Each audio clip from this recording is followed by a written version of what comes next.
ये झूठ बोलने में एकदम टपाटप माहिर है, एकदम फुल टू फुल झूठ बोलते हैं ये लोग। दोस्तों नमस्कार, मैं हूं आपका दोस्त जाहिद, आप देख रहे हैं डेली न्यूज़। इस वक्त हमारे साथ गाजीपुर में मौजूद हैं बातचीत करने के लिए मोहित शर्मा से हम बात करने की कोशिश करेंगे। जिस तरीके से उत्तर प्रदेश के चुनाव की सरगर्मी तेज हुई है, जितने भी भाजपा के लीडर हैं वो अपने अपने कामों पर लग गए। अभी जो उत्तर प्रदेश के डिप्टी सीएम है केशव प्रसाद मौर्य, उन्होंने कहा है, केशव प्रसाद मौर्य ने कहा है कि मैं अखिलेश यादव को अखिलेश अली जिन्ना कहता हूं। तो इस पे आप क्या कहना चाहेंगे कि जब से क्या नाम यूपी चुनाव की सरगर्मी तेज हुई है, जितने भी भाजपा के वो लीडर हैं वो अपने अपने काम पे लग गए, वो उटपटांग बयान दे रहे हैं। तो जो उनका काम है तो काम पे ही लगेंगे, आप उसमें उटपटांग बयान क्या समझते हैं?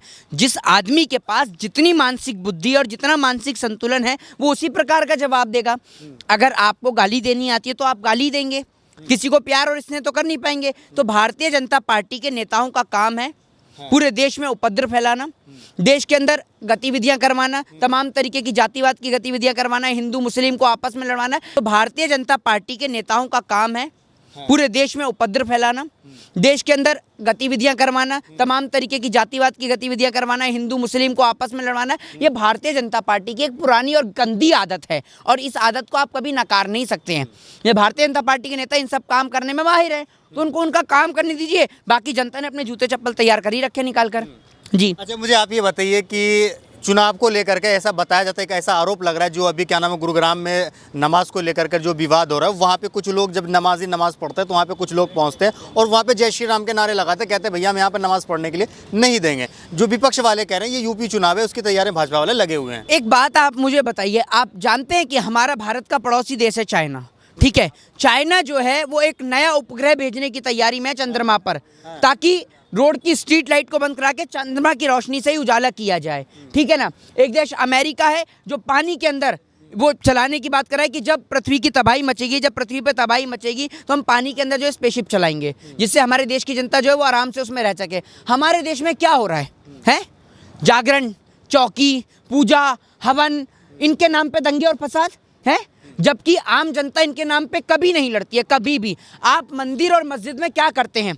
आप मंदिर में भी ईश्वर की आराधना करते हैं, मस्जिद में अल्लाह को मानते हैं, आप यही काम करते हैं ना। आप मंदिर और मस्जिद की कौन सी ग्रंथ और कौन सी भगवत गीता और कौन सी कुरान ये सिखाती है कि आप मंदिरों को तोड़ दो या मस्जिदों को गिरा दो? बताइए। दंगे फसाद कराने का काम इस देश की जनता कभी पसंद नहीं करती है, लेकिन जब से भारतीय जनता पार्टी इस सत्ता के अंदर आई है, उन्होंने ये पुरानी और गंदी आदत है। अभी कह रहे हैं कि हम जो है हम वो 300 प्लस सीटें लेके आएंगे, ठीक है ना? ये जो 300 प्लस जो सीटों का है ना, ये सरसों के तेल का दाम बता रहे हैं, ये जो होने वाला है जनता के लिए जल्दी, और बहुत जल्द होगा ये सरसों के तेल का दाम, ठीक है ना? हाँ, और आपको मैं बता दूं कि इस देश की जनता अब इन भारतीय जनता पार्टी के लुच्चे लफंगे नेताओं को पूरी तरीके से नकारना चाहती है। हाँ, आप भारतीय जनता पार्टी के नेताओं को आप लुच्चे लफंगे कह रहे हैं, तो उनको क्या कहूं? पढ़ा लिखा कहूं या बलात्कारी कुलदीप सिंह सेंगर कहूं? क्या है? भक्त कहते हैं ना अपने आप को, आप उसको तो हमें अपनी अगर राष्ट्रभक्ति का, मैं मोहित शर्मा, मुझे अपनी राष्ट्रभक्ति का प्रमाण देना है तो मैं कैसे दूंगा बताइए? अब हनुमान जी तो हूं नहीं कि सीना चीर के दिखाऊंगा कि मेरे भी सीने के अंदर राष्ट्रभक्ति लिखी हुई है, देशभक्ति लिखी हुई है। चलिए आप बता दीजिए, अगर ये राष्ट्रभक्त देशभक्त हैं तो आप भारतीय जनता पार्टी के 2 लीडर का नाम बताइए जिनके बच्चे सरहद की हिफाजत करने जाते हो। बताइए ना आप मुझे, मैं आपसे पूछता हूँ, अगर वो देशभक्त राष्ट्रभक्त हैं तो बताइए ना आप मुझे। क्या हुआ? आपके मुंह पे भी फेविकॉल अटक गया गले में? बोलिए ना, बोल रहे हैं। अरे मैं तो बोल ही रहा हूँ, आपके गले में क्या हुआ? बताइए ना, खराश हो गई? नहीं है तो बता दीजिए। अरे है ही नहीं, है ही नहीं, तो बताइए, कैमरे पे बताइए ना। है ही नहीं। मैं तो जानता ही नहीं हूँ, मैं तो आपसे पूछ रहा हूँ कि आपने सुना है कभी? आप कह रहे हैं वो राष्ट्रभक्त है, तो बताइए what is the definition of राष्ट्रभक्त? क्या है देशभक्ति? बताइए ना, डेफिनेशन तो बताइए। आप परिभाषा दीजिए राष्ट्रभक्त की, क्या है राष्ट्रभक्त? आप कहते हैं हिंदुत्व की पार्टी है, आप कहते हैं राष्ट्रभक्त हैं, ये हम पागल हैं? हम पागल हैं? वो पार्टी खुद कहती है, पार्टी के पार्टी है वो खुद कहती है, हम थोड़ी कह रहे हैं। पार्टी के नेता तो भैया, पार्टी के नेता तो इतनी लंबी लंबी फेंकते हैं कि इनकी रैलियों में अगर गधे भी ले जाओ तो इनके जुमलों का बोझ नहीं उठा सकते आप। इनकी आदत है गंदी झूठ बोलने की, ये झूठ बोलने में एकदम टपाटप माहिर है, एकदम फुल टू फुल झूठ बोलते हैं ये लोग। अभी कंगना रनावत का भी बयान आया है ना, उन्होंने कहा कि भैया हमें जो है किसी पार्टी से लेना देना तो नहीं है। कंगना रनावत जो राष्ट्रभक्त है, जो राष्ट्रभक्त पार्टी, हम उसका प्रचार करेंगे। अभी कंगना रनावत पे आपने देखा ना कि अब फ्लाइंग किस देना भी जो है वो अपराधी की संज्ञा में आ गया है, ठीक है ना? तो आपको बता रहे हैं कि भैया कंगना रनावत क्या है? Who is this Kangana Ranaut? मुझे बताइए कौन है कंगना रनावत? है कंगना रनावत इकलौती एक्टर है। मतलब आप लोग किसको पॉपुलैरिटी देते हैं? इस देश की नेशनल चैनल हो, ठीक है, या इस देश का कोई भी सोशल मीडिया प्लेटफॉर्म हो, आप लोग किसे पॉपुलैरिटी देते हैं? उसे जो हमारे देश के जवानों को अपमानित करे, जो हमारे देश के स्वतंत्रता सेनानियों को अपमानित करे, या हमारे देश के किसानों को अपमानित करे?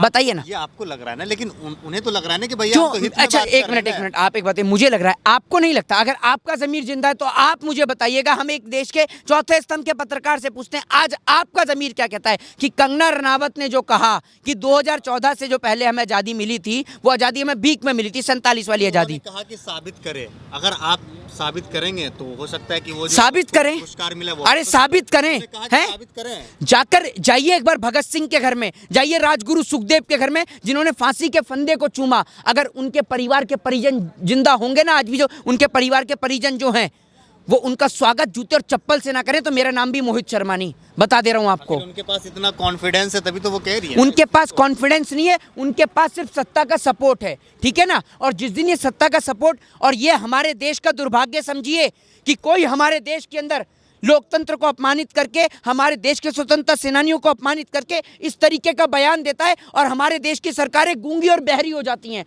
चुप हो जाती हैं।